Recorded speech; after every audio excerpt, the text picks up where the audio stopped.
All right, good evening, everyone. My name is Shannon Whitehead. Welcome to the town of Mount Pleasant. I am the Emergency Management and Resilience Officer for the town. Along with me is Bryant Taylor with Charleston Animal Society, correct? Right, yeah. Todd Shippy with Charleston County Emergency Management Division. And collaboratively together, we are going to speak about emergency preparedness for hurricanes.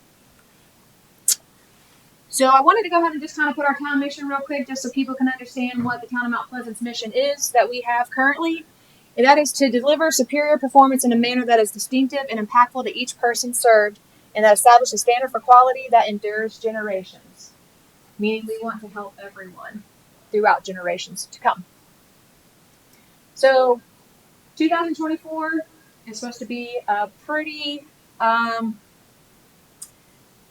eventful hurricane season based upon what the predictions are. So I wanted to go ahead and let everyone know as the 2024 hurricane season, what the outlook is they have said that there should be between 17 to 25 named storms. There are anywhere between 8 to 13 hurricanes and 4 to 7 major hurricanes. Now this is actually 85% above the normal average of what normally we have had in the past. Last year we were in El Nino. This year and we're in La Nina, meaning that the wind shear is completely different. So the waters get a lot warmer and we're more prone to have major hurricanes in the Atlantic area as well as the Gulf. So I wanted to go ahead and put up a hurricane wind scale. So this basically tells you the wind speed at each category. So whenever you do hear information that is put out by the town of Mount Pleasant, Charleston County, if the Charleston Animal Society puts out some information, or the state, or the mayor of each town, or municipalities, or even the governor, and they're stating, you need to evacuate because it's a Hurricane 3. Well, at a Category 3, the wind speeds could be between 111 and 130 miles per hour. With that, you could also possibly get a storm surge from 9 to 12 feet. Now, you think about it, that's pretty high. I'm only 5'6". Todd, how tall are you? 6'4". 6'4". How tall are you, Bryant? 5'9". 5'9". So we would not be doing very well right now. But I wanted to go ahead and just put this up here so everybody was aware of the different categories, the different wind speeds, and the types of storm surges that could happen during that event. So here we have different significant impacts that have happened here in the past. We've had the 2015 thousand-year flood. We've had Matthew in 2016, which was a Category 1. We had a significant rain event. 2017, we had Irma, which with Irma was a 4-foot storm surge, and that was in Florida. 2018 was Florence. 2019, we had Dorian, which is Category 1. 2020, which is Isaias. But I wanted to go ahead and put this up here because these are things that have happened in the past that were pretty significant. So, why evacuate? There's basically 4 reasons why you should evacuate. Reason number 1, you have 4 destructive forces. Storm surge, deadly hurricane force winds, flooding rainfall, and last but not least, tornadoes. Now, can anybody out in the crowd, we're going to go ahead and do where you can win one of our Mount Pleasant cups, which is wonderful. Out of the 4, what is the most deadliest and destructive during a hurricane? Anybody have the answer? Storm surge. Wonderful. So you were going to say storm surge too, so there's 2 people. So we'll go ahead and give each one of you a cup. We'll be right back.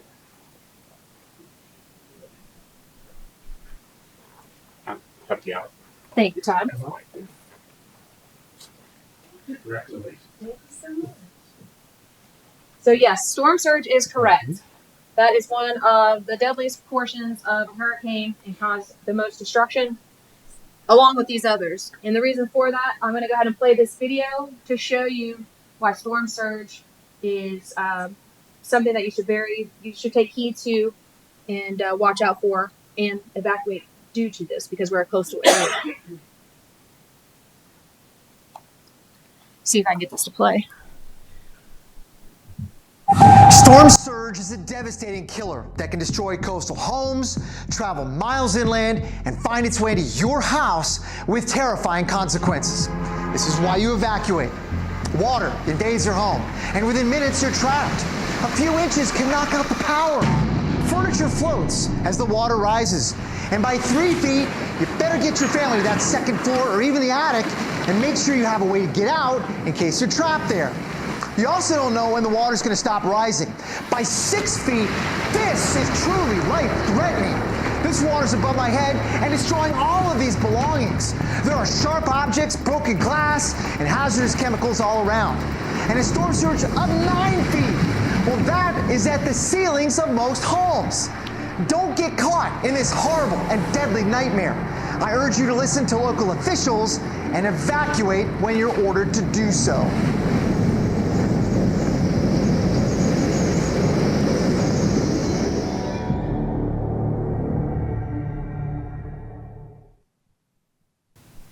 That scares me.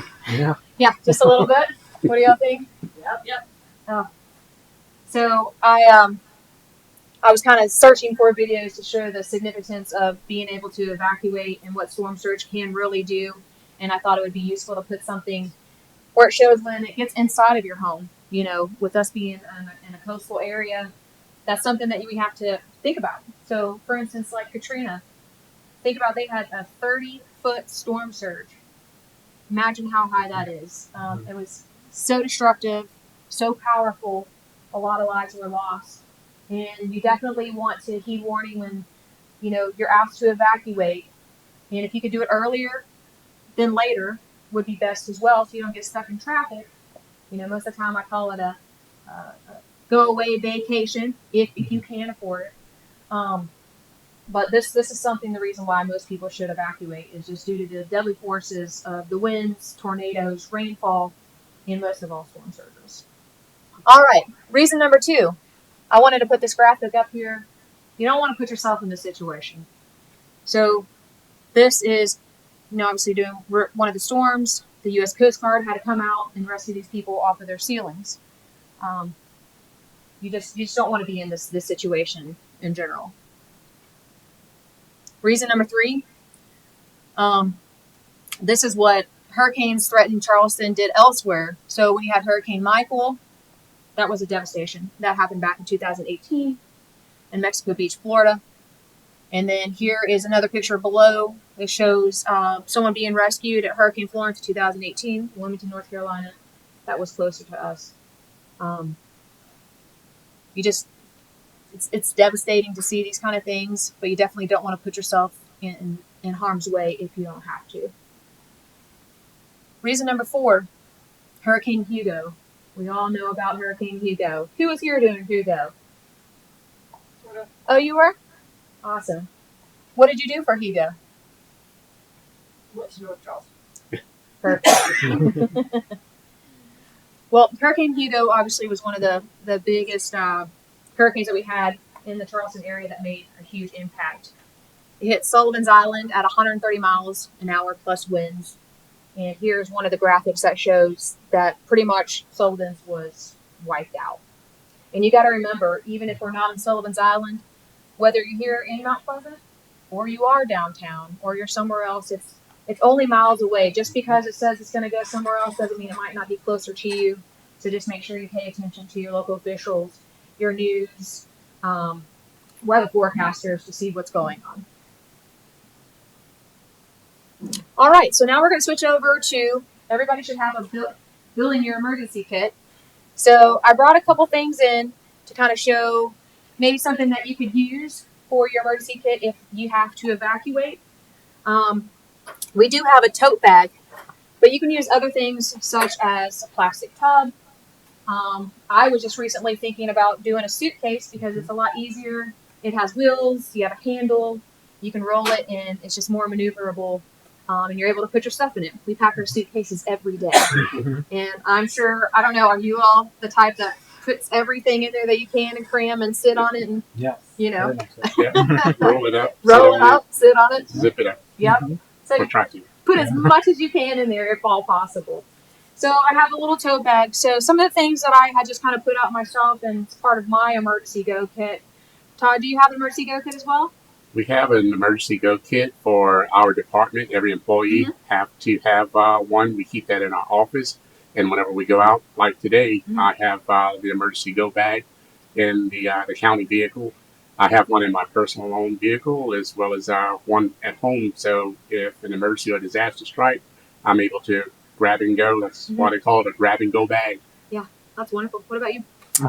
I have one for my pets, and working at Charleston Animal Society as their emergency response preparedness director, I will be making sure that all of our animals in care are taken care of. So I will be deploying with our animals, basically. So I have my provisions are basically at work. So At work? I have plans for my animals, and I plan for the animals at work. So. Wonderful. Now, do you have your own go kit personally? Yes, I guess I would say I do because I have my own the work attire and work stuff at the office. I have everything I need there.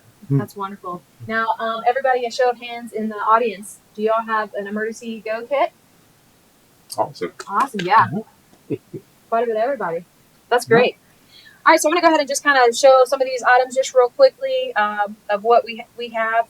So, having a mask is something good because it helps you with anything that could be chemical in the air or could be due to the water, microorganisms, things such as that nature, dust. You never know for just in case. Also good to have maybe a leisure book. I'd also said some kind of provisions. I do have these MREs, a lot of people can buy them on Amazon or whatnot. You can look them up. Just some snacks and stuff, and they're already kind of pre-packaged, so you don't have to worry about them getting, messed up during like weather permitted, if it gets wet or something. We also have stuff like soup.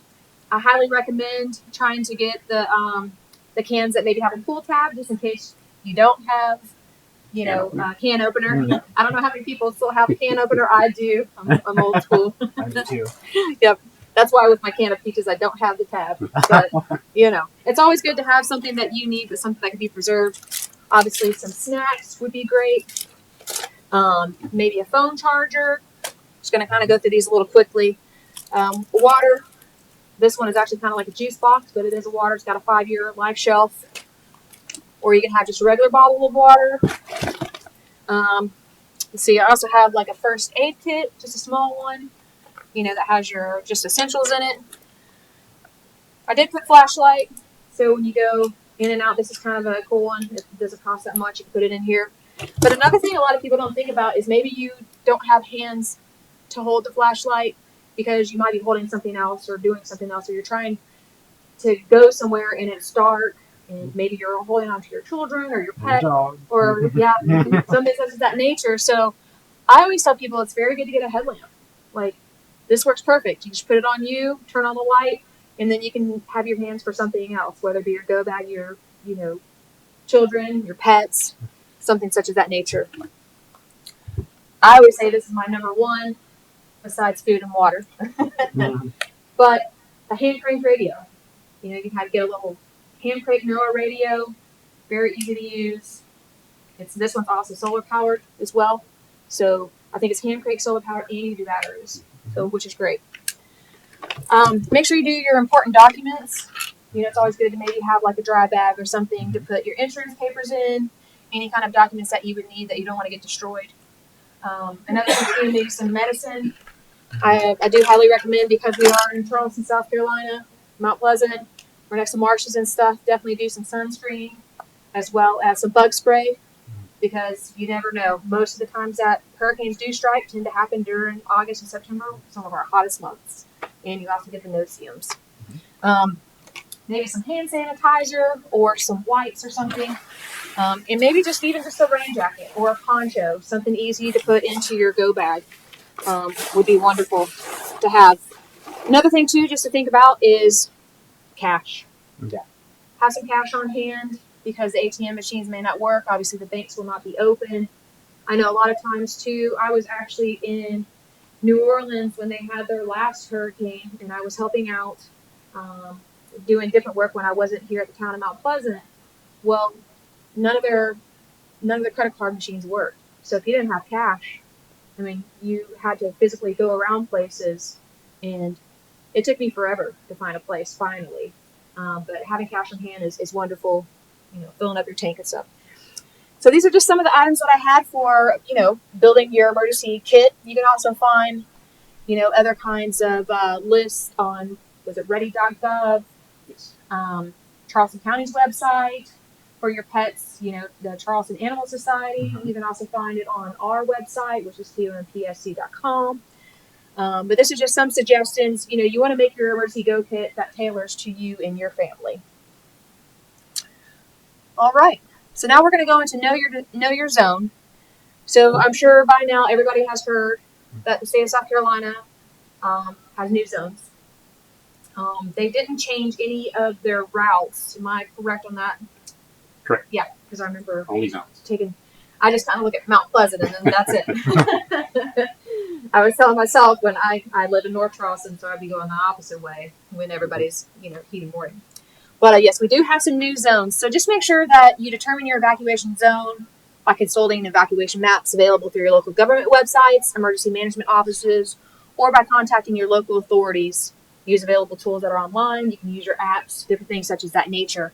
We also have 2 big blown up maps that are outside as well, along with some information from Charleston Animal Society, as well as a table from Charleston County too. But I wanted to go ahead and show you real quick how easy it could be. So see, these are some of the sources where you may find your zone. As I said, you can find this on the South Carolina Emergency Management Division site, South Carolina. Oh, these are the sources you can find. I apologize. South Carolina State Guide, Charleston County Guide, and the town of Mount Pleasant. But what's really interesting and great that the state of South Carolina has put on their site is if you click their site and go to Know Your Zone, you can scroll down and you can physically type in your address. So I'll go ahead and type in the town's address just to show you what I'm talking about. So I typed it in, hit enter, and it automatically tells me I'm in Zone B. So whether you're in the town or you're somewhere else, you can always type in your address, because I know sometimes looking at the maps could be that little piece where you're not for sure of what zone that you're in, especially since they've changed.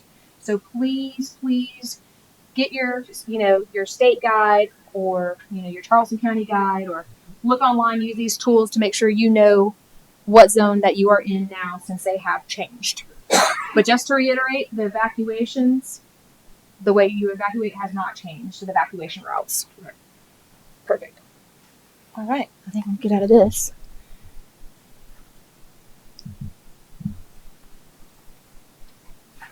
All right. So I'm going to go ahead and pass it over to Todd Shippy with the Charleston County Emergency Management Division. And he's going to be speaking on evacuation planning. Okay, what?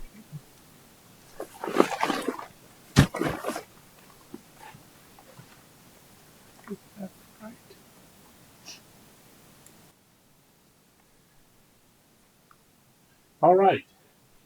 Good evening, everyone. My name is Todd Shippy from the Charleston County Emergency Management Department. Out of anything that I want you to take away, that you take away from here this evening, is to 1, know your zones. 2, have a plan. 3, have a emergency supply kit. So we're 2 days away from the start of hurricane season. June 1st is the start of hurricane season, and it goes throughout November the 30th when hurricane season ends. August is the peak time of the hurricane season. However, we want you to continue prior to hurricane season start, in the middle of our hurricane season, and also post hurricane season. Be vigilant as far as your surroundings, especially when it comes to emergencies and disasters. So we're going to start here with the evacuation planning. And as I said before, create an emergency evacuation plan. Very, very important. And we ask that everyone in a household have an evacuation plan. And you can start that by collecting household information.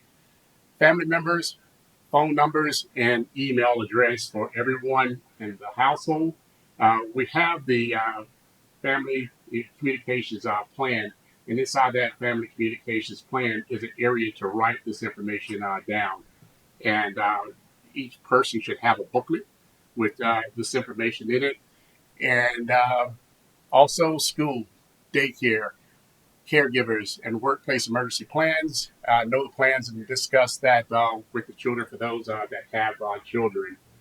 Know those plans for those schools and those daycares and things like that, or maybe even ask them for a copy and have a copy of that with you as an adult, as a parent, as a caregiver.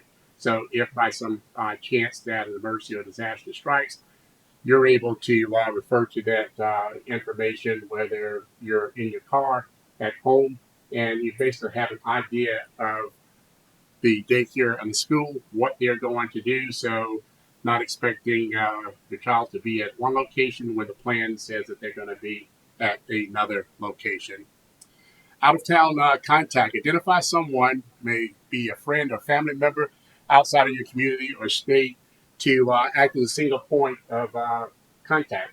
Very, very important. If you have to evacuate from out of Charleston County and the Low Country, it's a good idea to have that communication plan, a copy of it.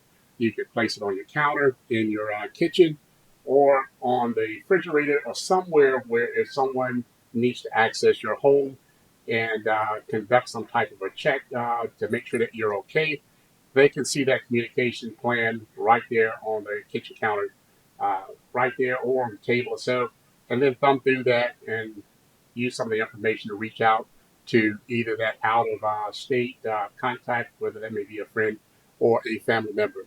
Share that information. Make a copy of the family emergency communication plan for each member to carry with them. Every one of your households should have a copy of this communication plan. That can be tucked away in the emergency supply kit bag there, a backpack, whatever is accessible to you or a family member or even your neighbors. Share that information with your neighbors as well. Enter household and emergency contact information into members' cell phone and devices. I don't know about you, but I barely know my own cell phone number. Outside of that, power goes out, I lose power on my phone, I'm done. So that's the reason why they want you to write down in this emergency communication plan, actually physically write down the name of the person that owns the phone, that person's telephone number, and their email address, and give it to each person in the household. Because if you're not able to power up your cell phone or your tablet or any type of electronic device, at least you have the old way, the old school, as far as a hard copy written down item where you can actually refer to that. Know your alerts and warnings at ready.gov. Shannon mentioned ready.gov earlier. That is a very good resource to refer to. Practice texting and calling. It may seem, simple, but when you are panicked and there's an emergency or disaster strike, some people get a little nervous. Some people are not thinking 100% straight.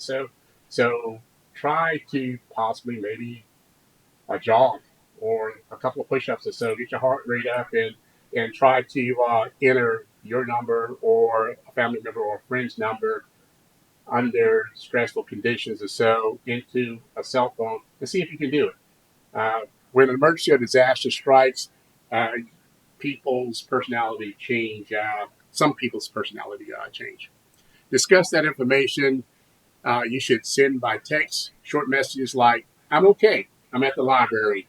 Are good. Keep the messages short and sweet to the point, and that lets the person know that's receiving it that okay, you're fine, good to go. We've practiced this drill. I know that he or she's not going to go into a long drawn out unless you have to describe if something's wrong with you, you need help. But if everything is okay, just a short, keep it sweet and simple message.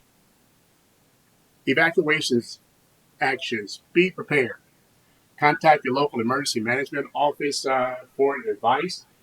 Shannon mentioned that here at town Mount Pleasant. And you can also contact Bryant and contact myself at the Charleston County Emergency Management Department, either at our website, Facebook, or by email. Monitor local news and social media. At the county, we have a public information officer as well as a person that manages our social media. And whether it's a non-emergency or an emergency or disaster, that particular person is always on social media and sending out emergency and disaster preparedness tips. It's up every day, and something is basically going out every day, if not every other day. And may I say something as well, Todd? Yes. Mm-hmm. So, with Todd, what you said at the Charleston County, we also do that at the town of Mount Pleasant. So, whenever something is arising, our communications department definitely pushes out on social media platforms other things that are going on. So, as Todd said, make sure you're keeping up to date with that. But I do want to let you know that the town of Mount Pleasant does that as well. Mm-hmm.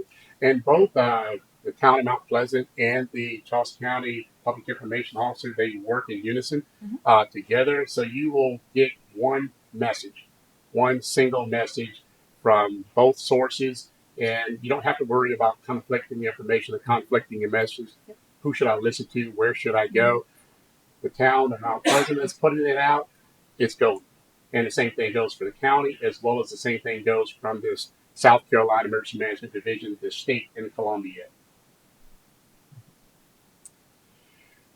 Be ready to drive 20 to 50 miles inland to locate a safe place. Away from the impact zone or wherever landfall is scheduled to make landfall.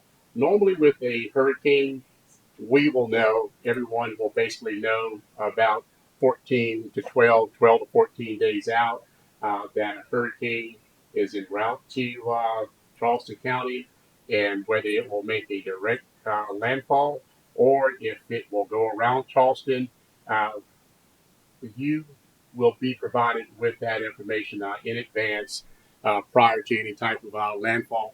But it goes back to making that plan as well. Remember, as I said earlier, that emergency communications plan that you have with everyone in your household, sharing it with your neighbors, with your trusted friends and things like that, and your friends and your neighbors friends and family that are out of the Low Country, outside of Charleston, South Carolina, and the state as a whole. You may have to drive to wherever they may be, because when you evacuate, you got to think about, in Charleston County, there's roughly about 762,000 residents here in Charleston, South Carolina. That does not include the 7.5 million visitors that come here annually. So if an emergency or disaster strikes Charleston County, that is a lot of people, a lot of our work that has to be done in order to have an organized evacuation on all the evacuation routes out of all the evacuation zones in order to get out of the Low Country. So having that plan of knowing in advance where you're going to evacuate to, that may be 20 miles, that may be 50, that may be 100 miles, a hotel reservation, staying with a friend or family member. Refill prescribed medications. Once again, hurricanes, we will know roughly about 12 to 14 days out prior to a hurricane if it's slated to make landfall in Charleston County. Have that discussion with your primary health care provider as far as whatever medications that you may be taking. Have that conversation as far as maybe extra medications or prescriptions that your primary health care provider may be able to provide. Keeping in mind that the local pharmacies at a certain point in time, they're going to close because their employees have families, and the employees and their families may also evacuate, as well as going through the evacuation routes. The same thing with the other pharmacies and the grocery stores and things of that nature that are going to close, and you may not have access to the normal pharmacy, standalone pharmacy, or pharmacy in the grocery store. So have that conversation with your primary health care provider about extra prescribed medications and refills. Bring in lawn furniture, trash recycling bins, garden tools, and anchor items that cannot be brought in. And the reason for that is just to make sure that the items that cannot be brought in, they don't turn into projectiles that may damage your property or maybe damage your neighbor's property as well. You don't want to be liable for that, and by not securing uh, loose items and things like that outside the home. Before you leave, know where you will go. Once again, it goes back to that emergency communication plan.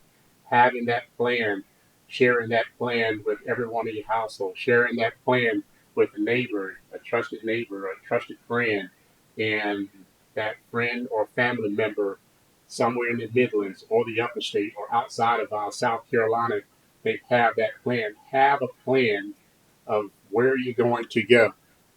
Fuel up and service family vehicles. Emergencies may happen at the drop of a hat or a dime, and sometimes you may not be able to fuel up your vehicle. The state does have fueling points, or will have fueling points along the main arteries out of the low country at the rest stops. Those will be once again announced on local media, social media, and things like that. But to help you out so you don't have to stop and get out of traffic and try to get back into traffic, try your best to make sure that your vehicle is fuel and it's service roadworthy. That basic checking the oil, changing the oil filter, tire pressure, all those things that make your vehicle basically roadworthy. Make sure that vehicle is ready to go. Make arrangement for pets.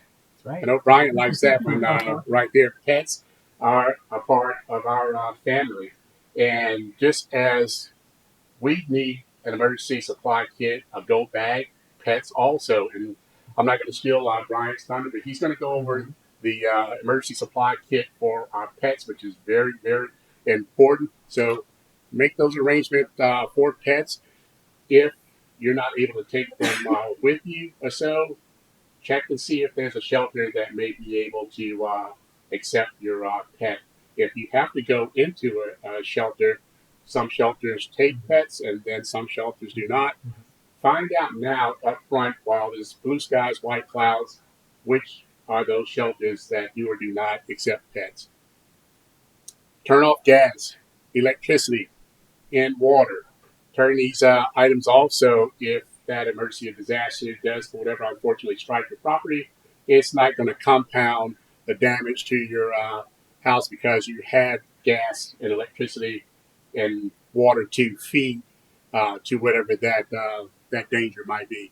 Photograph, video, the inside and outside of your home. And this is before departing your home. If you made any type of home improvements and things of that nature, that's your proof by having a video, a still photo of the exterior of your home, as well as do the same exact thing on the interior of your home. So if you have to make an insurance claim post-storm after everything is over, you're asked, well, what is your proof? You can show them that you have a video and you have still photos of all the type of improvements that you had prior to the storm, and then, of course, what it looks like post-storm.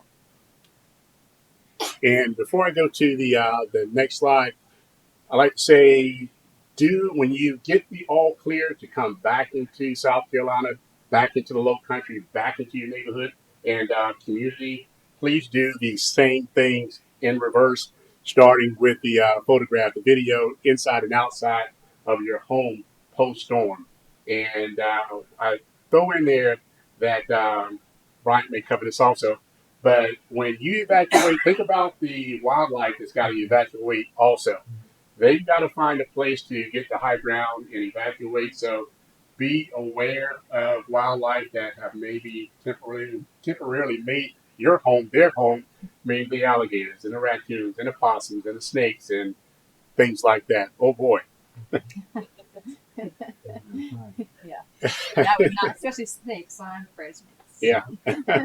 So in addition to all that stuff that float in the water, that hazardous material, things like that, there's dangerous, poisonous wildlife that float in there as well. The hurricane evacuation route, and Shannon is 100% correct when she said that yes. Well, excuse me, no.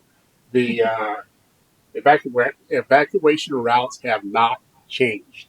The hurricane evacuation routes have not changed. They are the same.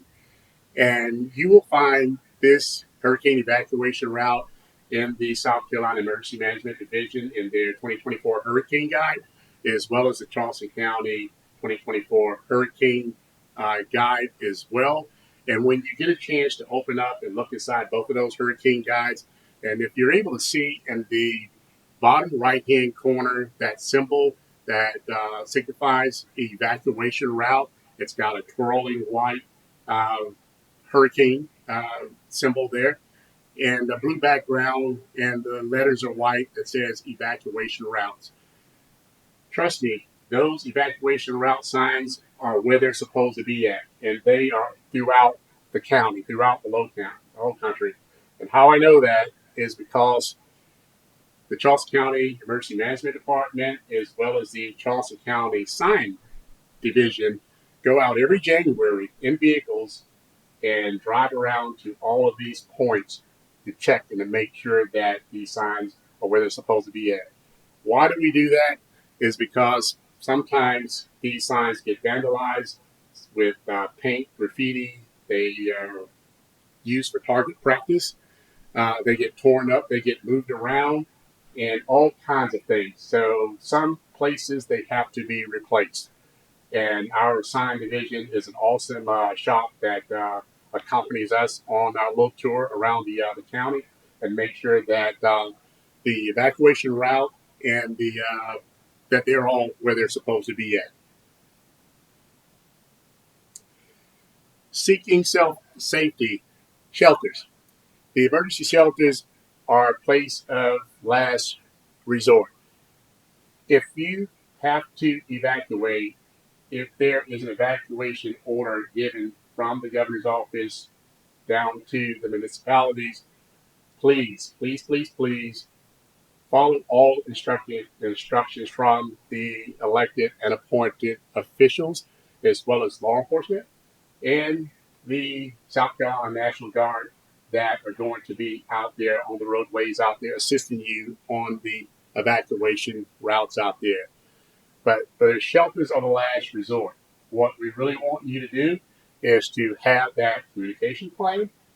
Make sure that each family member has an emergency supply kit. For every person in the family need to have their own emergency supply kit that can be able to sustain them for a minimum of 72 hours, and then evacuate.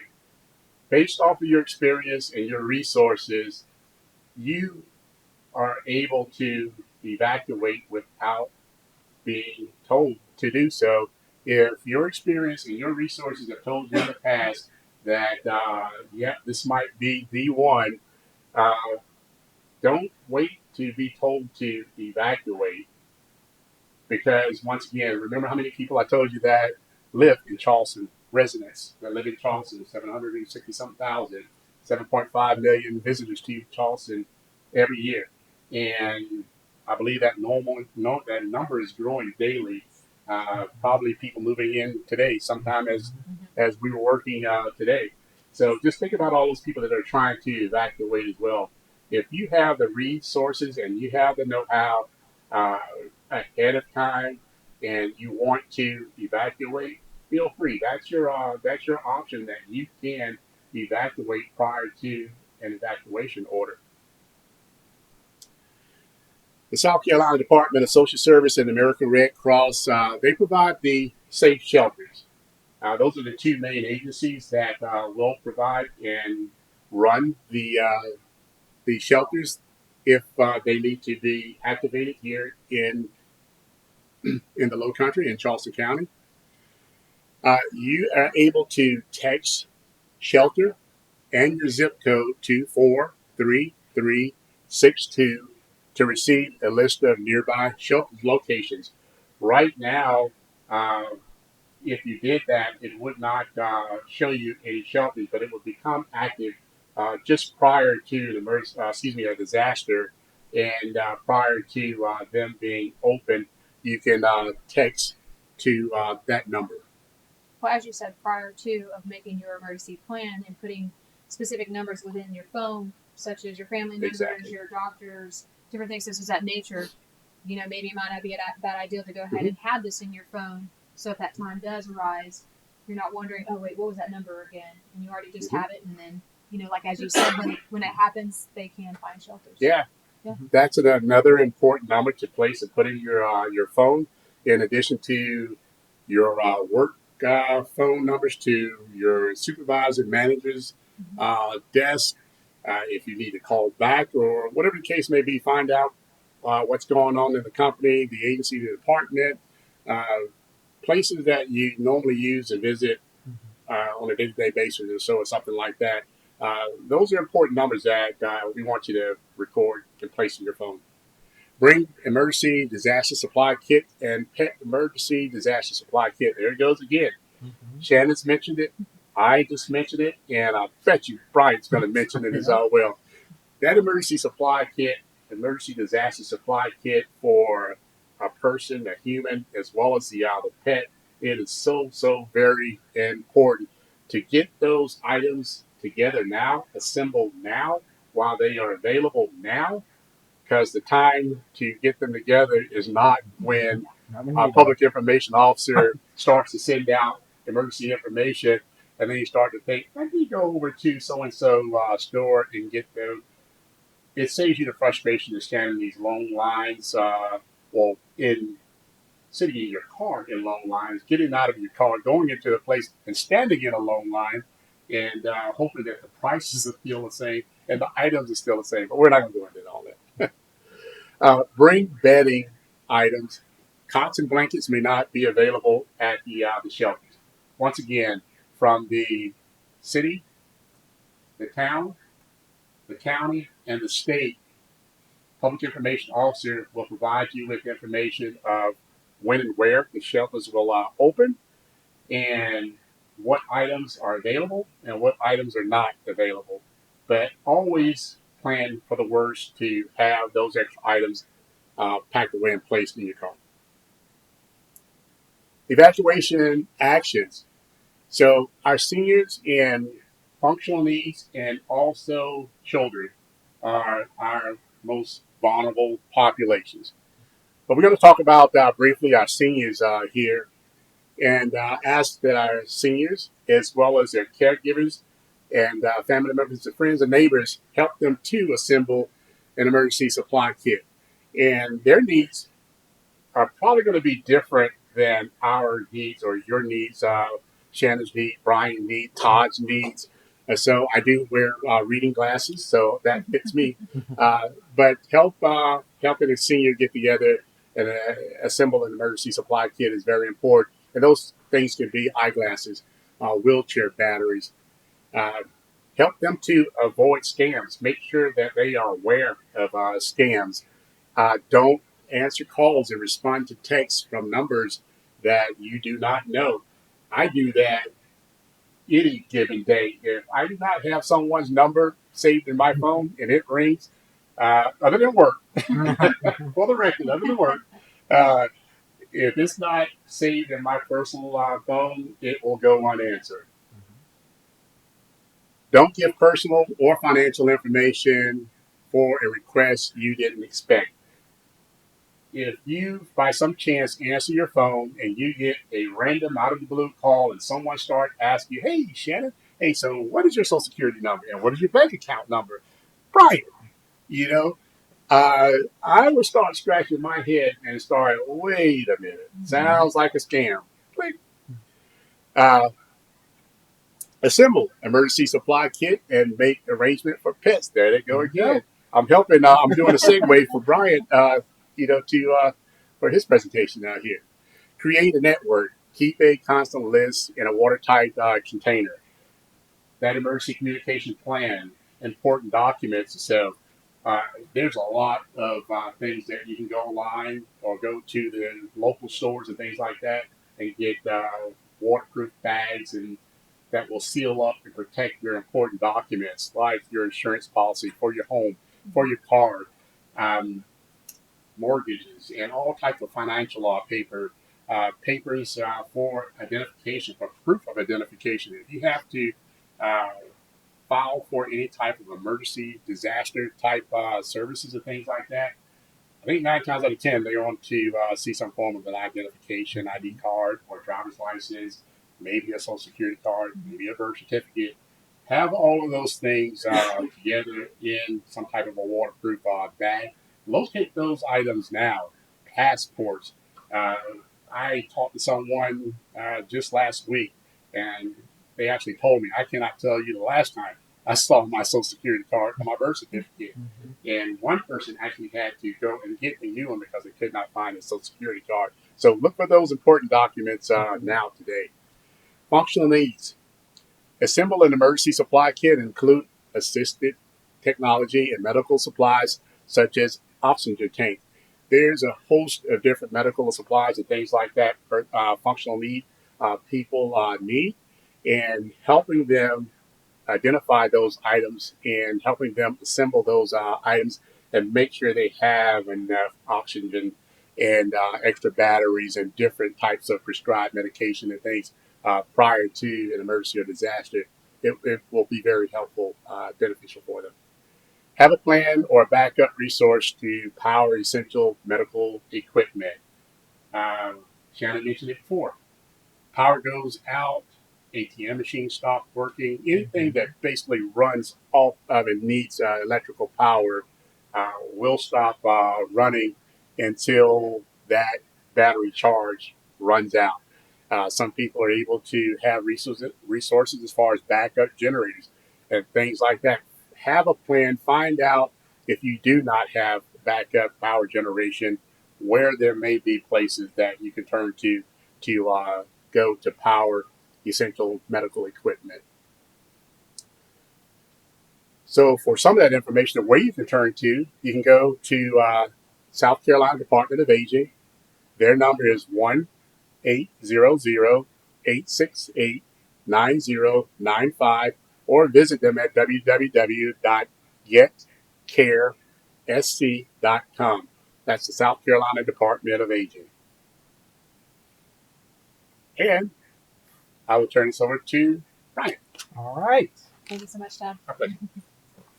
All right. So I'm very glad to see that you guys already included the importance of making sure that pets are part of your planning process. So that's basically what I'm going to reiterate and go into how we can make sure our furry babies, our fur family members are included in our disaster planning so that when that time comes, the whole family can evacuate or be prepared for whatever's coming our way. So just a show of hands, how many of us in the audience do have fur babies, have pets at home or anything like that? Of course. I used to have. Majority, I was where are you at? the majority of us here have those. So again, this is going to be relevant information for all of us to make sure that we're ready for this. So again, I'm Bryant Taylor. I'm the Emergency Response and Preparedness Director with Charleston Animal Society. I've been with them and in the Low Country now for 3 years.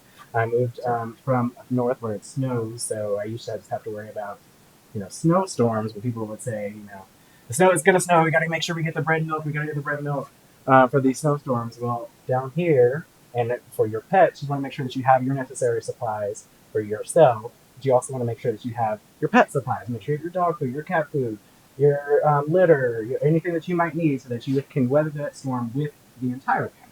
So that's what we're going to talk about today.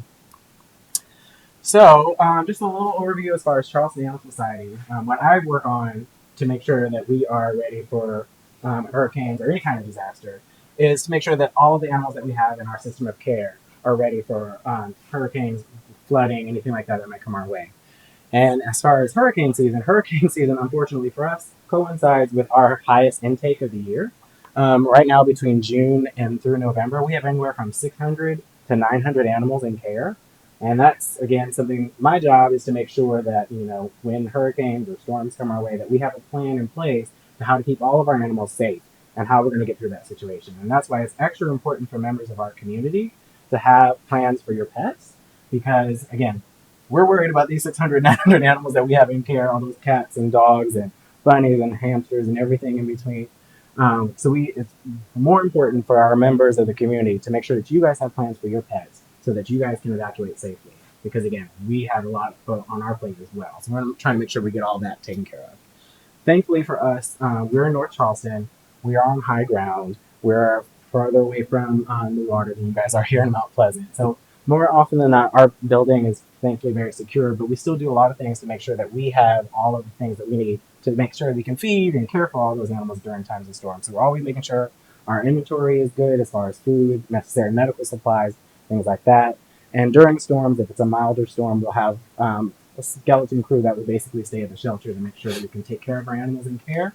But again, if it gets worse than that, we have plans in place that if we need to evacuate, we can do that safely for all of our animals too. We also respond to other animal shelters here in South Carolina and across the Southeast. Like I said, I've been here for about 3 years now, and my first year in South Carolina, I believe it was Hurricane Ida. We traveled all the way to Gulfport, Mississippi, and we pulled animals from a shelter that was in the impact zone of Hurricane Ida. That year, we brought them back and split them up amongst other shelters here in the Southeast. We've also responded to Hurricane Ian, I believe it was after that, when it hit the Florida Panhandle. We pulled animals that were pulled out of the Florida area, and we took them all the way up to Virginia, where they would be in safety. And the reason why we do that is because, again, animal shelters, we have to look out for each other. So if a storm was to come towards the Charleston area, I have shelters all across the country that I can reach out to and say, like, hey, Hurricane so-and-so is a direct hit to the Charleston Animal Society. How can you guys help? And these other shelters from Florida, Texas, Maryland, Massachusetts, they would all reach out and say, hey, we can take 50 of this, we can take 20 of this. And that's how I would get that 600, 900 down to a more manageable number so that we can evacuate safely. So that's, again, why it's important for members of our community to, again, have a plan for your pets. And that's why, if you see me in our disaster trailer going out to something all the way in Kentucky or something like that, that's part of our insurance policy. That's how we take care of our animals, by making sure we take care of our friends who would do the same for us. So also here what we would be doing, post-storm, our job would be to being there for any displaced animals. So animals, as Todd said, post-storm, when animals are also weathering the same environment that we're going through.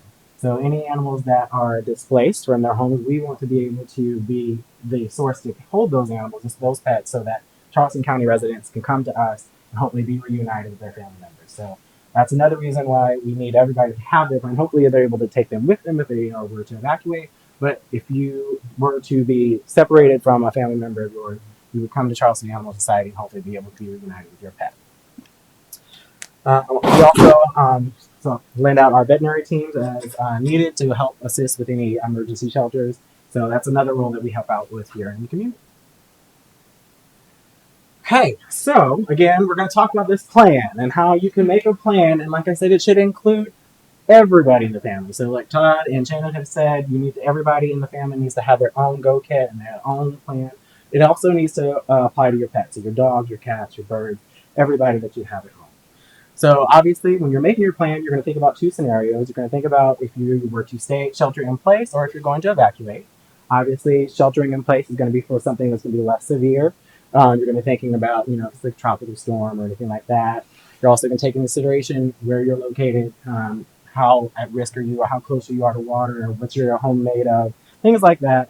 And if you think if it's something that you don't need to evacuate, if we're not being ordered to do so or anything by government officials, then you're going to stay in place, but you still want to make sure you have the necessities at home for you and your pets. So again, making sure you have the bread and milk, you have your supplies, your goodies to stay at home, but make sure you have that for your pets. You have the dog food, you have enough drinkable water for your pets, that you have enough kitty litter, that you have everything that you need. If your animals are any medications, you're going to make sure that you have medication for them too. Also make sure that you speak to your veterinarian and have those refills. How about toys? Yes. So you definitely want to make sure you have toys. You might want to distract your pet. The other thing, if your pet is reacting to storms or anything like that, you might want to think about how you're going to contain them or calm them. That's another thing. You might want to talk to your veterinarian and see can I get something to help calm my dog. We're about to have this storm that's coming this way. Can you prescribe anything to help him get through this? that's a great conversation to have with the veterinarian. That's something to consider. And you want to have these conversations now because it's going to be a little too late. Your veterinarian's going to be very busy 2 days before a storm. They're probably going to getting ready to evacuate or do things for their own animals as well. So that's right now, as we get into the hurricane season, it's time to start thinking about that. And like I said, your second plan is obviously going to be your evacuation plan. You're going to think about if it's going to be a more intense storm, if it's a direct hit for Charleston, the Charleston area, things like that. That's when you're going to start thinking about evacuation. Obviously, if we're being mandated to evacuate from government officials, that's when you want to make sure that you have that plan already written, already prepared, your go bag's ready to go, and you know where you're going. So, when it comes to evacuating with your pets, there's 2 steps, basically. Transport. Does anyone in the office have cats? Does anybody have cats? Are your cats willing to get into a carrier or a car? I mean, some dogs might have that problem too. So that's something that you're going to think about ahead of time. Do you have the carriers, or is your cat or your dog, are they acclimated to getting into a car? If they're not, then that might be something that you might want to work on now before a storm happens. One, making sure you have the supplies to do that. So if you don't have enough carriers for each animal, you might want to make sure you have that now and that it's accessible, you know where it is, and that it's ready to grab when it's time to go. But also getting your animal used to that. If they need to be in a carrier, maybe just leave it out, because I know some people who have cats and when they have to go to the vet, when they see the carrier come out, they hide. And maybe you just need to set it out in the living room for a while and just leave it there. So they walk past it and say like, oh, it's been here for a while. I don't need to be scared of it. So maybe you're just helping them habituate to this new scary item so that when it's time to grab and go, they're easier to get inside. Bryant, I'm just thinking about pet with all 4s out, walking in a carrier, trying not to get in. That happens all the time. That happens all the time, especially when they're going to the vet. So I'm sure when there's a storm going on, they're not really wanting to get into it even more. So that's something you're going to work on ahead of time before a storm comes, getting them used to the carrier, getting them used to car rides or anything like that, so that you can make that easier for everybody. So I do have a question. So I actually have a mini golden doodle, and he hates the carrier. I mean, it's the worst thing in the world. Took him to the Starbucks line just to see if it works out. He is whining. Everybody's looking at me like I'm crazy. And then I physically take him out, and he's just smiling and licking me, and they're looking at me, like, okay. But so what I want to know is, for, people who have pets that can be put in carriers and different things of that nature. I know you said to, put it in your home so they can walk by it and be comfortable with it. But do you also suggest maybe putting like a blanket or a toy of something that kind of makes them feel a little comfortable? Yeah. Okay. That's definitely something that you're going to put in your grab and go kit for your pet. Comfort items. Especially, it's a stressful situation for us as humans. It's going to be extra stressful for them. We're stressed. Animals pick up on that. So they're going to want comfort items just like you are going to want, like, especially when you're making your grab and go bag for yourself. I know you're going to put your favorite snacks in there. You put your book in there, something for your leisure time. You're going to do the same thing for your pet. So if there's a comfort blanket or a comfort toy or favorite or anything like that, they're going to want that too, so that they can be calm and lessen the stress for everybody. Because if your animal's stressed, it's going to make you even more stressed. It's going to make the whole family even more. So that's all definitely something to add to your grab and go bag. So the other thing with transport, I will also say that some people don't think about. If you are a family of 4 and you have 2 Great Danes and a cat and a bird and you drive a Mini Cooper, you're going to be in trouble. So make sure that the transport vehicle that you're thinking of, it has room for everybody, like your pets and all the members of the family. And if not, then maybe you have to talk to your neighbor, like, hey, can we bubble ride? Can my kids ride with you so that I can drive the Great Dane in the back of the Cooper? Something like that. Or put Dad on the top. Put Dad on the top, yeah. Now's the time to think about that and make sure that, like Todd said, make sure it's roadworthy, but make sure it's going to hold everybody so that everybody in the aisle can get out safely. So also, the last thing you want to think about is the location, where you're going to go if you need to evacuate.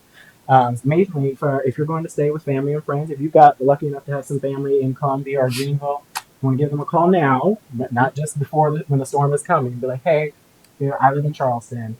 If I needed to evacuate, could my family come to you? And sure, they'll say yes. And then you say, okay, by the way, I also have 2 dogs and a cat. All right, can they come with us? Hopefully, if they love you, they're good friends, they'll say yes. Bring everybody with us. But if not, then what you can either still stay with them, but maybe you also look and see what hotels are in the area, or what other pet resorts or group boarding facilities are in the area. So that way, okay, I'm going to stay with my friend Lisa in Columbia.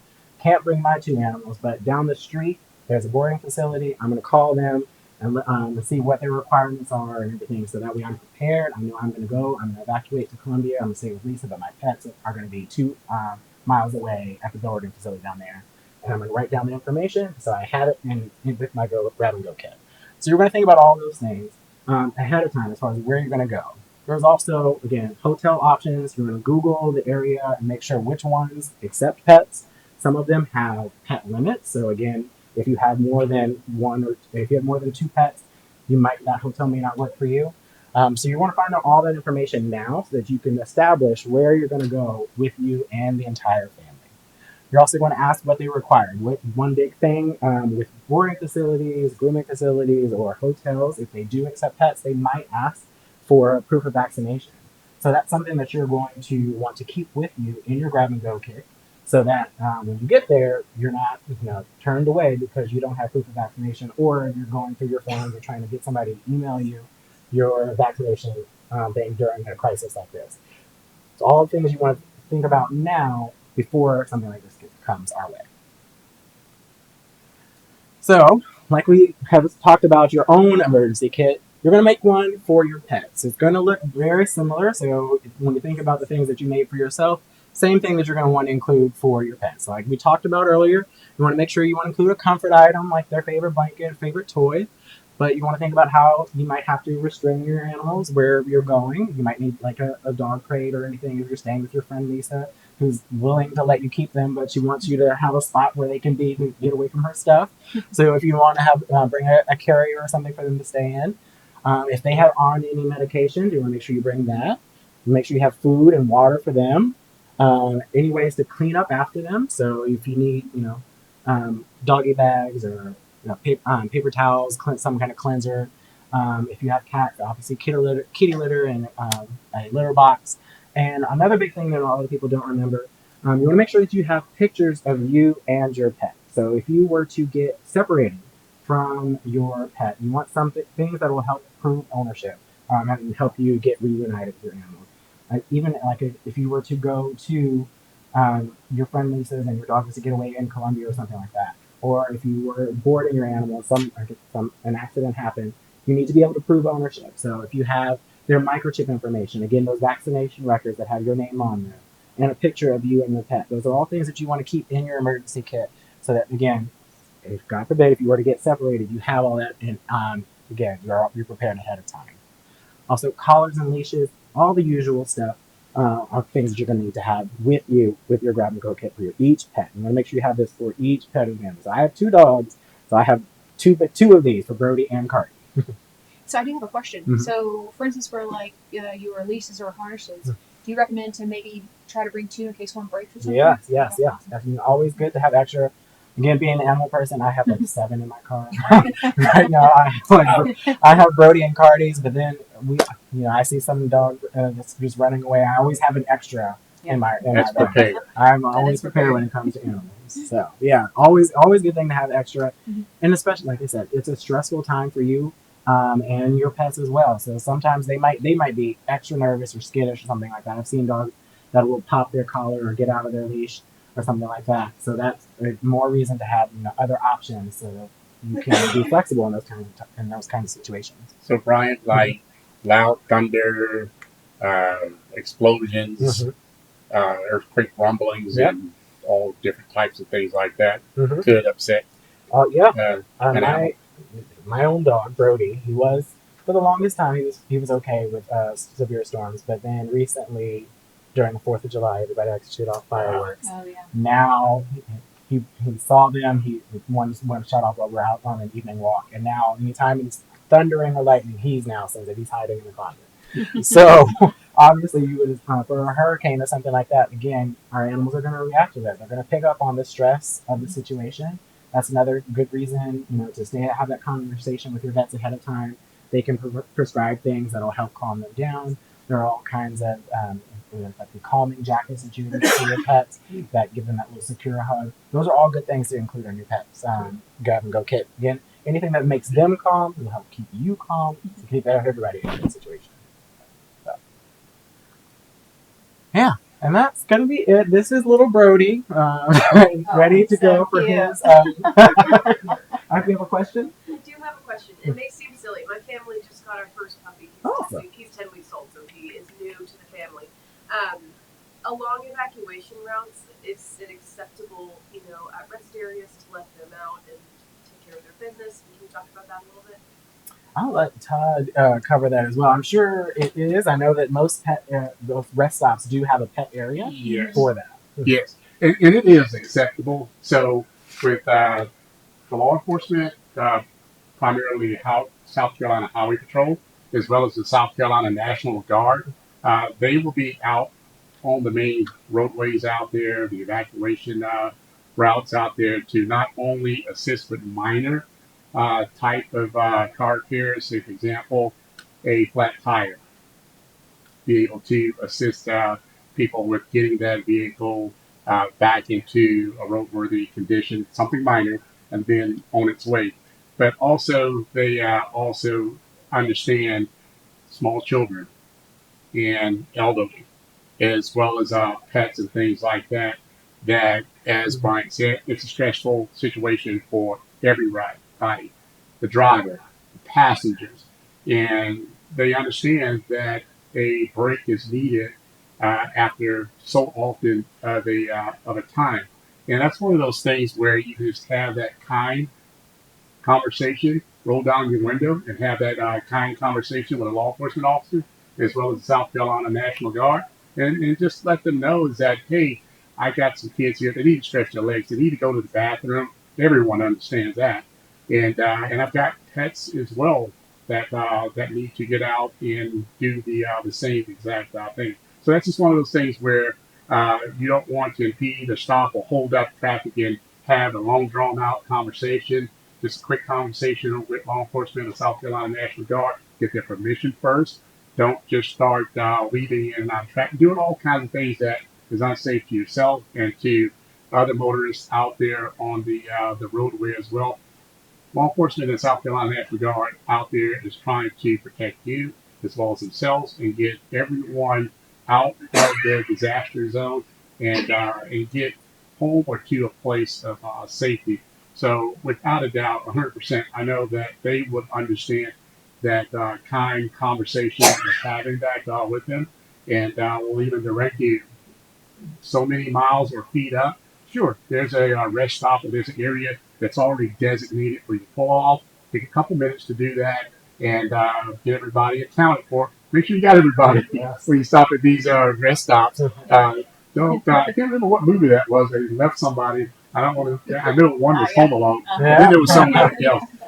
Have a little. In addition to a plan, have accountability to that plan and count people and count pets before you pull off and get back on the road. But just also think about and be considerate too that there's other motorists that are behind you, beside you as well, that have children, pets, and elderly and functional needs and things like that. That they also need that little time as well. So try to be considerate of that time. Get that permission first, and pull off at the designated area. Do what needs to be done, and do the accountability. Get back in the vehicle, calmly re-enter traffic, and continue on your way. So I do have another question too that actually I think you would be able to answer just because you deal with the shelters. So out of curiosity, if one had to go to a shelter with their pet that was, pet friendly, can you explain a little bit what the rules would be for your pet? Do you need to keep them in, a crate, a carrier, on a leash? Like, how does that work? So here in Charleston County, the Charleston County Emergency Management Department, in coordination with the Department of Social Services, South Carolina Department of Social Services, the one primary and known facility is the old jail. They call it the old sheriff's detention facility. That has now, well, before my time, has been converted into a shelter for people as well as for pets. Uh, January, just like we go out and we check those signs and make sure all those evacuation signs are in place, we also go over to the shelters. And in January, my colleagues and I, we went over to that shelter that's over off of, well, it's actually on Leeds Avenue, right in front of the Sheriff Alcannon detention facility. And they have it set up to where there's actually cots with bedding for people to stay there. And they can also have their pet there with them inside of the area. And if that owner doesn't want that, or for whatever reason, there's also carriers and cages so that are in there that can be set up, or they will be set up for that pet owner to have an option. So the old, I would imagine, recreation area that used to be used for the recreation area where basketball court, enclosed basketball court, and all this other stuff. Well, that is the pet area to get out, stretch their legs, and do their thing out there, and it's pretty high speed because it's got that greenery, that false artificial like a turf or so that's laid out there for them to go out there and either on a leash, or maybe I would say on a leash out there with the owner to walk around, get some exercise, do some things out there, and then be brought back inside the building. But that shelter is for people and for pets as well. And they do it's have first come first serve as well. Okay? Yes. And it is limited. It is limited. So again, that's why it's more important for everybody to have a plan for themselves and their pets, because space is limited for pets and people at that shelter. Awesome. Well, All right. all right. Thank you so much, Brian. We'll move on real Of quickly. course. All right. Go ahead and Okay, let Todd there we speak go. about getting certified real quick, and then we have a couple other slides, and then we should be able to wrap this up. Okay, so the Charleston County Community Emergency Response Team CERT program is ran by Charleston County Emergency Management Department. And we do our best to put on a spring as well as a fall CERT class. And that is for Charleston County residents only throughout the county. And you may apply by going to that website that's on it right there and complete and submit a CERT interest form. Once we get that CERT interest form, I will enter you into what we call the Everbridge platform system, and that will place you into the CERT candidate. And once we get a minimum of 15 people in the class and all the resources for that class, is when we will schedule class depending on hopefully there's no emergency or disaster going on at that time. And hopefully we're able to get the instructors and the other equipment and things like that that we need to put on the class. So yes, complete and submit the CERT interest form and register for the class. Once you send us that CERT interest form, we will send you more information of how and where to go to register for that class. There's a few prerequisites. A candidate must complete the Federal Emergency Management Agency, FEMA, the Incident Command System courses, ICIS 100, IS 200, IS 700, and IS 317317 prior to the start of the class. So you can apply by the CERT interest form, register for the class, and while we're doing all the background and the things that are going on in the background, we ask that a candidate go to the FEMA website and to start taking those free online courses there. Course completion requires a candidate to complete 4 days of training. There's a CERT basic course of disaster preparedness, basic first aid, fire safety, light search and rescue, and there's a CERT advanced course that is public relations, what I'm doing right now. You'll be able to come out and hang out with me and become a celebrity, a star. EOC operations, Emergency Operations Center, support operations, shelter operations. We talked a little bit about that just a minute ago. Logistic support, providing logistical support and supplies and things to the emergency operations centers, to those shelters.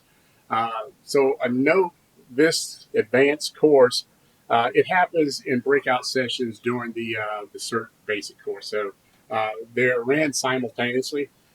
So while the CERT basic course is going on, we have students that are in that course, and we'll get to a certain point where we will break out the CERT basic and people that want to sign up for the CERT advanced course and do breakout sessions with the instructors for each one of those courses. And to get certified, you may contact us not only for CERT, but just for any type of information. But we first ask that Mount Pleasant residents go to I call it the first line of defense, Shannon, who will and has told you what her contact information is. And not saying that we're not going to help you, but you may have a smart guy like myself say, "Did you talk to Shannon about this?" Just kidding. But please contact Shannon if you have any questions on anything. And please feel free to email us or telephone call. Go to our website. We also have a Facebook page, and that's our address if you want to come out and visit us at the Emergency Services Building. We also give tours of the Emergency Operations Center and the Emergency Services Building if you go to and fill out the speaker request form. All right. Thank you so much, Todd. My pleasure. And also remember, too, if you have any questions, please reach out to Bryant over at the Charleston Animal Society. You can contact me, but I would most definitely probably say, have you reached out to Bryant with specific questions? But so I was going to talk real quickly. I know that Todd has been speaking of getting certified, but I also wanted to put something out here for our citizens for the town of Mount Pleasant. So if you want to volunteer to help your neighbors in the time of a crisis, we actually have a list that you can sign up today. There is no obligation. Real quickly, if you do want to get certified, we forgot to mention this and I apologize, you can go ahead and scan this QRC code. It'll take you straight to the page where you can go and sign up to get certified. Todd is holding it here. Very well. Thank you, Todd. Okay. So going back to just wanting to volunteer here for the town, just to help your neighbors. I know that you're helping your neighbors here in the town of Mount Pleasant, but also Charleston County is our neighbor. You're our neighbor. We want to help everyone out. That's why we're called the Low Country. We like to help people out, and we like to help support our neighbors. So if you are interested, we do have a list that you can sign up with. As I said, there is no obligation. What the list does basically is that it gives us the opportunity to reach out in the time of a crisis to see if you are available to help us in the time of need. So, can I say one more thing about CERT? Yes, sir. Mm-hmm. So, adding one last thing with the CERT, the Community Emergency Response Team, that is a valuable asset from the federal government to the state government to the county to the city and town of having citizens prepared, neighborhoods and communities prepared. And when the community and neighborhoods are prepared, we know that it's taken care of in an emergency or disaster. We can divert resources to other communities and neighborhoods that may be very affected and impacted.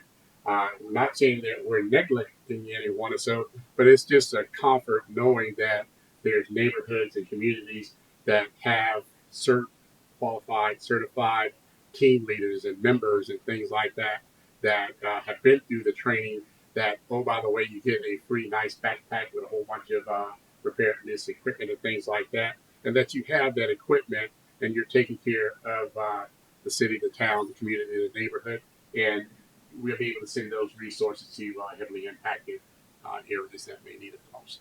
Yeah, I think that's great. So if you want to get certified, please reach out to Charleston County. If you want to just be with local just to help out your neighbors in the time of a crisis, just remember emergencies usually start local and they end local. So helping your neighbors, but also helping other neighbors outside of your jurisdiction or town or county is something, that we all can do if you all feel like you would like to. So if that is the case, you can also reach out to myself. I put my phone number there. It is 843-996-0030.